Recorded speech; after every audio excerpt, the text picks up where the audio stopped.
عندما تمتلئ المقاهي بالشباب وتشكو المساجد والمكتبات من الغياب فابتسم أرجوك، فأنت في دولة عربية. عندما يستضيفون راقصة لتتحدث عن تحرير فلسطين فابتسم بكل تأكيد لأنك في دولة عربية. عندما تدرس الابتدائي 6 سنين والإعدادي 3 و3 ثانوي و4 5 سنين في الجامعة وتشتغل بعديها في سوق الخضار أو على عربيات الخضار فابتسم، فأنت في دولة عربية. عندما يكون هناك 6 ملايين عامل أجنبي وملايين العاطلين من الشباب العربي فابتسم حينها لأنك في دولة عربية. عندما تقوم من النوم لتجد في هاتفك المحمول رسائل ملهاش أي معنى فابتسم لأنك في دولة عربية. عندما تكون هناك 15 مجلة تهتم بالشعر الشعبي وما تكونش هناك مجلة واحدة أو نشرة تهتم بالأمور العلمية فحينها ابتسم لأنك تعيش في دولة عربية. عندما تذهب إلى تلك المنطقة في بلدك فلا تجد منهم من يتحدث العربية وتظن أنك قد تخطيت الحدود، لا تستغرب، أنت في أسواق إحدى دول الخليج حيث كل البائعين أجانب. من فضلك ابتسم، فأنت في دولة عربية. عندما تضحك عليك شركة الاتصالات في بلدك أو شركة الكهرباء أو شركة المية وتشفط كل اللي في جيوبك وما تقدرش تعترض ابتسم لأنك في دولة عربية.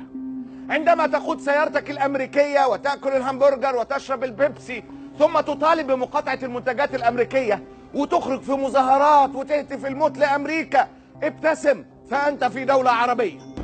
ألا تحصل على الترقية في عملك إلا بواسطة، ولا تحصل على التقدير في جامعة إلا بواسطة، ومش هتلاقي وظيفة إلا بواسطة، ولا تنتقل من أي مكان لمكان آخر إلا بواسطة، ومش هتحصل على حقوقك إلا بواسطة، فابتسم حينها لأنك تعيش في دولة عربية. عندما تدخل المنتديات الإنترنت وتتحدث مع رجل يستعمل الإنترنت باسم بنت ابتسم لأنك أكيد في دولة عربية.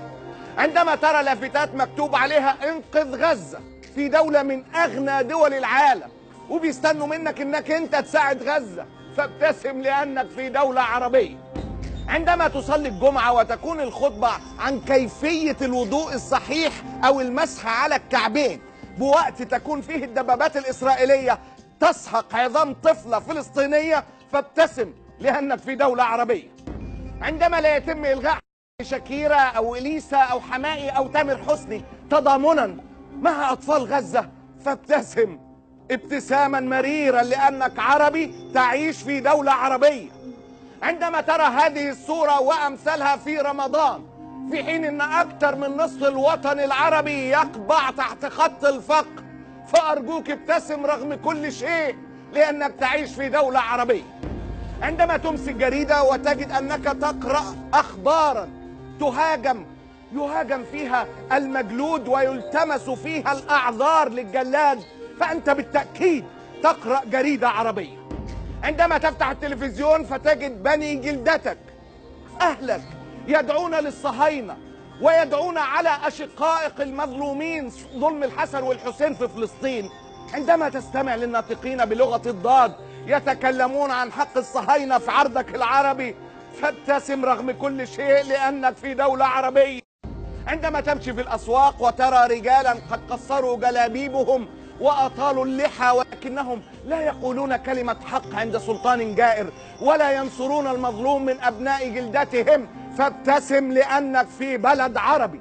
جاء رجل إلى ابن عمر واحد من الفقهاء السبعة في المدينة وقال له عظني، فأخذ ابن عمر حصوة من الأرض وقال له والله لزنت هذه من الورع في حقوق الخلق أحب إلى الله من نافلة أهل الأرض جميعا صلاة وصياما. ماذا فعلنا يا ربي ليتزامن ربيع العمر مع خريف الوطن؟ اللهم لا اعتراض، اللهم لا اعتراض. الله غالب.